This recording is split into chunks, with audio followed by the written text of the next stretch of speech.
నంద్యాల జిల్లా బనగానపల్లె వైసీపీ మాజీ ఎమ్మెల్యే కాటసాని రామిరెడ్డి ముఖ్య అనుచరుడు అబ్దుల్ ఫయాజ్ ను పోలీసులు అరెస్ట్ చేశారు. దీంతో బనగానపల్లె పోలీస్ స్టేషన్ వద్ద ఉద్రిక్త వాతావరణం ఏర్పడింది.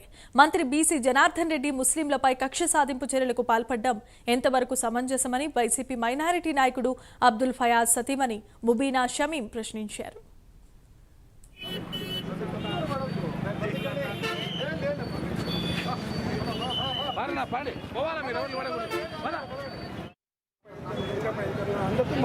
ప్రతి అధికారికి భార్య పిల్లలు కుటుంబం కూడా ఉంటుంది. అవన్నీ కూడా దృష్టిలో ఉంచుకొని మరి ఈరోజు ఈ కేసు ఏదైతే తప్పుడు కేసు పెట్టి ఈ ఈనాడు Salem case attempt murder case ప్రైస్ మీద పెట్టారో ఖచ్చితంగా దీని మీద మరి ఉన్నతాధికారులు దృష్టి కూడా తీసుకోవడం జరిగింది. ఉన్నతాధికారులు కూడా మేము ప్రెజర్స్ వస్తూ ఉన్నాయి, గవర్నమెంట్ నుంచి ప్రెజర్ వస్తూ ఉంది, మేము తట్టుకోలేకపోతా ఉన్నాము, అది తప్పైనప్పటికీ కూడా మీది ఏది తప్పు లేదు మాకు కూడా తెలుసు.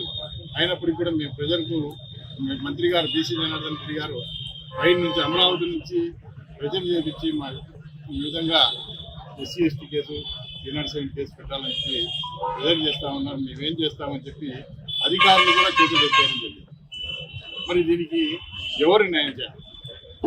కాబట్టి దీనికి న్యాయం జరగాలి అంటే ముందు ఆయన మంత్రివర్గం నుంచి చంద్రబాబు నాయుడు, ఎందుకంటే ఆయనకు కుటుంబం ఉంది, కొడుకున్నాడు, కోడలు ఉంది, మనవాళ్ళు ఉన్నారు, మరి ఆయనైనా కూడా మరి దీని మీద యాక్షన్ తీసుకొని ఖచ్చితంగా ఆ బీసీ జనార్దన్ రెడ్డి అనే వ్యక్తిని మంత్రివర్గం నుంచి బర్తరఫ్ చేయాలని చెప్పి ఈ సందర్భంగా ముఖ్యమంత్రి గారికి అదేవిధంగా గవర్నర్ గారికి అందరూ ఆడవాళ్ళమే ఉన్నాము.